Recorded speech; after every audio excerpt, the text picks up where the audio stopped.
अस्सलाम वालेकुम। एक नए व्लॉग में सोहेल रशीद आपसे मुखातिब। अपनी जो गुज़श्ता वीडियो की थी उसके बाद इस वीडियो के दौरान सब बदल चुका। अली अमीन गंडापुर की गुमशुदगी ख़त्म हो चुकी। आज दिन को मैंने उनके ख़ुद अपनी मर्ज़ी से गुमशुदा होने से मुतल्लिक कुछ चीज़ें सामने रखी थी कि अगर वो ऐसा करना चाहें तो क्यों करना चाहेंगे और उसके क्या लीगल ग्राउंड्स हो सकते हैं। उस पर काफ़ी लोगों ने कहा जी नहीं वो यूँ था। अब तो अली अमीन गंडापुर ख़ुद पहुँच चुके हैं और इस वक्त जब आप ये वीडियो देख रहे होंगे तो आपके जहन में भी ये सवाल होगा कि अली अमीन गंडापुर ने अपने मुतालिक जो कहानी सुनाई वो सच्ची है या नहीं, उस कहानी में दम है या नहीं। दोबारा थोड़ी सी सुन लें जी। अली अमीन गंडापुर जो कल से गायब थे, कहीं मंजर-ए-आम पर नहीं आ रहे थे। खैबर पख्तूनख्वा हाउस इस्लामाबाद, और वो इस्लामाबाद जहाँ पे कॉर्डन ऑफ है, जहाँ पर सबसे हैवी डिप्लॉयमेंट हुई है पुलिस की। अली अमीन गंडापुर के मुताबिक वो रात से यहीं पर थे, खैबर पख्तूनख्वा हाउस में ही थे इस्लामाबाद में। वहाँ से आज केपी असम्बली का इजलास जो पेशावर में हो रहा है उसके लिए यहाँ से निकले और पता नहीं 10 या 12 ज़िले उनको गुज़र के तो फिर वो हीरो की तरह सीधे असम्बली हाल में एंट्री हुई और वहाँ पर नारे और शोर। और अली अमीन गंडापुर ने तो कसम खा के ये बात कही है कि यही हुआ है, और इस पर उन्होंने आईजी इस्लामाबाद को बहुत सुनाई भी हैं और ये कहा है जी कि ये है इस्लामाबाद पुलिस की कारकर्दगी कि रात को उन्होंने 4 छापे मारे, मैं उसी केपी के हाउस के अंदर मौजूद था और वो मुझे ढूंढ नहीं सके।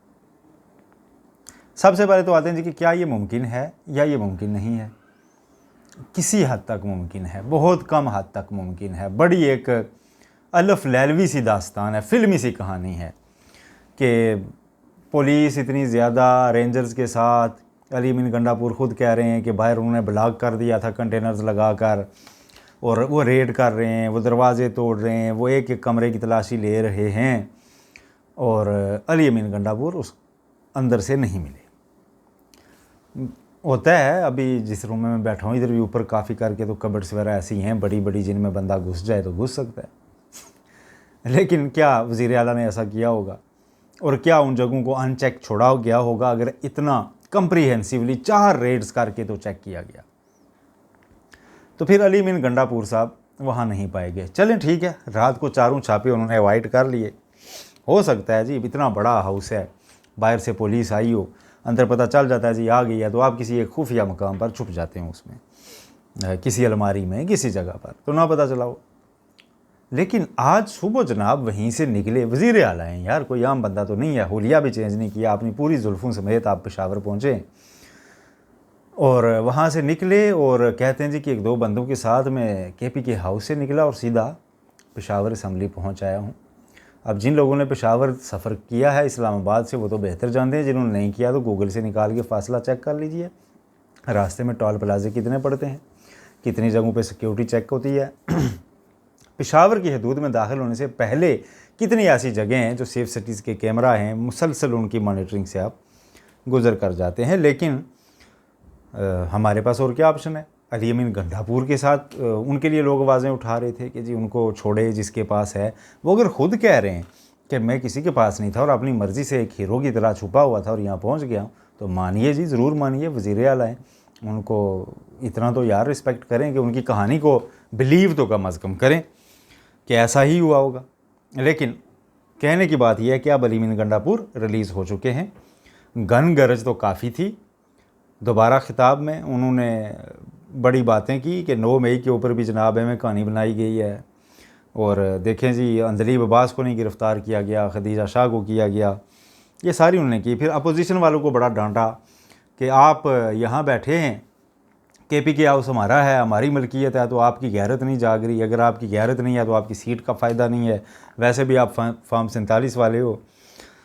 तो ये अब अली अमीन गंडापुर साहब की जी एंट्री हो गई है, मकसद पूरा हो गया है। जो उन्होंने हाउस का आज इजलास रखा गया था उसमें बड़ी गर्मा गर्म तकरीरें हो रही थी।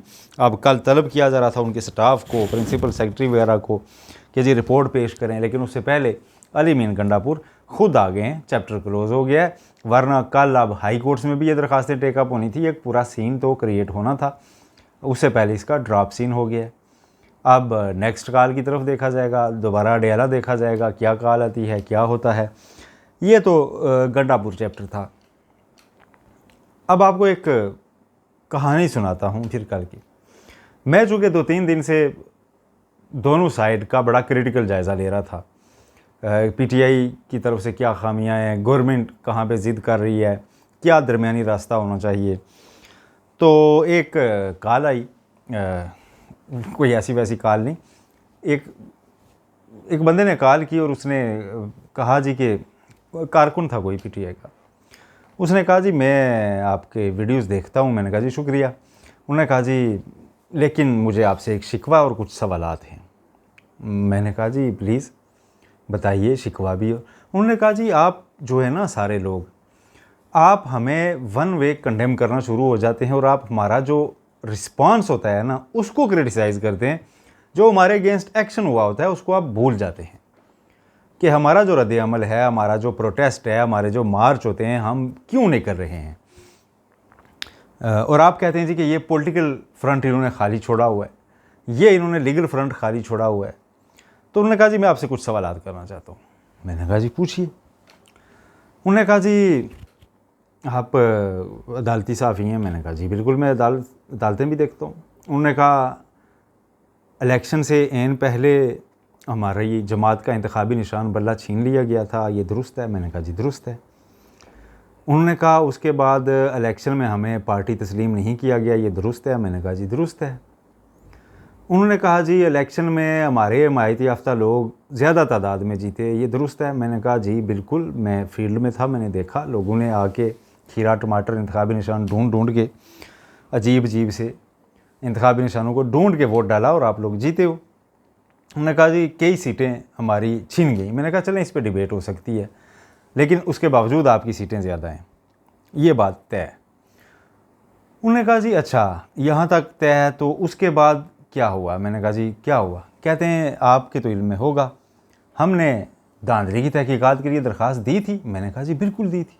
उन्होंने कहा उस पर समाअत हुई। मैंने कहा जी नहीं हुई। उन्होंने कहा इलेक्शन में धांधली के तनाज़ात ट्रिब्यूनल्स देखते हैं। मैंने कहा जी बिल्कुल देखते हैं। उन्होंने कहा क्या ट्रिब्यूनल्स ने ये मामला टेकअप किए। मैंने कहा नहीं किए। कहते हैं क्यों नहीं किए, क्या उन्हें काम नहीं करने दिया गया। मैंने कहा हाँ उन पर तो स्टे आ गया था और सुप्रीम कोर्ट से भी स्टे आ गया था और कुछ इस्लामाबाद के इलेक्शन कमीशन में भी वो किए थे। उन्होंने कहा नहीं आप पूरी बात बताएं जी। वो इलेक्शन एक्ट में तरमीम भी किया कि रिटायर जज लगाए जाएंगे और वो सारे फिर वो जो मुतनाज़ हल्के थे बड़े बड़ों के, उनमें रिटायर जज लगा दिए गए। मैंने कहा जी ऐसा भी हुआ है। उन्होंने कहा जी उसके बाद हमसे मखसूस नशिस्तें छीनने की कोशिशें हुई। मैंने कहा हुई। उन्होंने कहा जी मैंने कहा लेकिन यार देखें आपकी सुप्रीम कोर्ट ने आपके हक़ में फ़ैसला दिया। उन्होंने कहा अब आप आए ना पॉइंट पर। कहते हैं सुप्रीम कोर्ट ने हमारे हक़ में फ़ैसला दिया, हमने एक वो किया, हम पार्लियामेंट में बैठ के किरदार अदा करना चाहते हैं ना, आप कहाँ से कह रहे हैं कि नहीं, तो क्या हमें उस फैसले पर अमल दरामद करके पार्लियामेंट में तस्लीम किया गया। मैंने कहा यार नहीं किया गया। उन्होंने कहा कौन रुकावट डाल रहा है। मैंने कहा जी रुकावट देखिए इलेक्शन कमीशन ने अमल दरामद करना था, वो स्पीकर साहब भी कर रहे हैं। उन्होंने कहा जी ये पूरा सेटअप है ना, इसका आप नाम लें कि ये मौजूदा जो है ना पूरा एक सेटअप, वो हमें तस्लीम ही नहीं कर रहा। फिर उन्होंने कहा जी अब आप मुझे बताएं, वोट हमने दिया है, बंदे हमने अपने मर्ज़ी के मुंतखब किए हैं, जमात हमने अपनी मर्ज़ी की उसको वोट दिया कि वो हम पे हुकूमत करे, उसका बल्ला छीन गया, उसका निशान छीन गया, उसको आपने एज पार्टी एक्सेप्ट नहीं किया।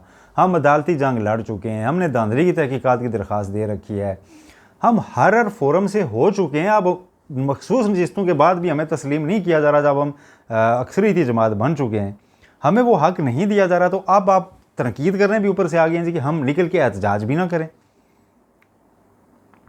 तो मुझे कहने लगा जी आप बताएं फिर मैं क्या करूं, हम क्या करें। तो मेरे पास तो खामोशी के अलावा कोई ऑप्शन नहीं था। उन्होंने जो फैक्ट्स, जो सवालात गिनवाए, उसके बाद तो मेरे पास तो कोई ऑप्शन नहीं था। अगर आपके पास कोई जवाब हो तो ज़रूर बताइएगा। वैसे कल से अदलिया की तहरीक दोबारा शुरू हो रही है जी। वकला का कन्वेंशन है इस्लामाबाद में, उसकी तैयारियां मुकम्मल कर ली गई हैं। इस्लामाबाद बार कौंसिल की कल हड़ताल भी है। जो वकला के ख़िलाफ़ मुकदमात दर्ज हो रहे हैं, कोई मुबैना तशद्दुद है, उसके ख़िलाफ़ भी ये सारा मामला चल पड़ा है। सुबह सुप्रीम कोर्ट से फिर ख़बर निकल सकती है, मुख्तलिफ़ अदालतों से निकल सकती है। इनफैक्ट और ये हफ़्ता ज़राए ये बताते हैं कि खामोशी का हफ़्ता नहीं है, खामोशी का हफ़्ता गुज़र गया है और अब जुडिशल महाज से जो कुछ होगा वो होगा। उनकी सारी अपडेट्स आप तक कल सुबह से इंशाल्लाह पहुंचाना शुरू करेंगे। तब तक अपना बहुत ख्याल रखिएगा। अभी सिर्फ ये गंडापुर साहब की रिहाई थी तो उस पर आपके सामने ज़रूरी समझा के हाज़िर हो कि एक तो उनकी पूरे एपिसोड को हम रिवाइव कर लें, दूसरा ये जो सवालात मुझसे किसी कारकुन ने करके पूछ लिए हैं ये मैं पूरे दिन से सोच रहा था इनफैक्ट कि यार मैं किससे डिस्कस करूं। मैंने कहा आप लोगों से ही डिस्कस करता हूं, शायद कोई मुझे बता दे कि यार मैं उसे क्या जवाब दूं वापस, कि क्या ऑप्शन वो अडाप्ट करें अगर एहतजाज ना करें तो। जवाब मिला तो ज़रूर कमेंट्स में बताइएगा। अपना बहुत ख्याल रखिएगा। अल्लाह हाफिज़।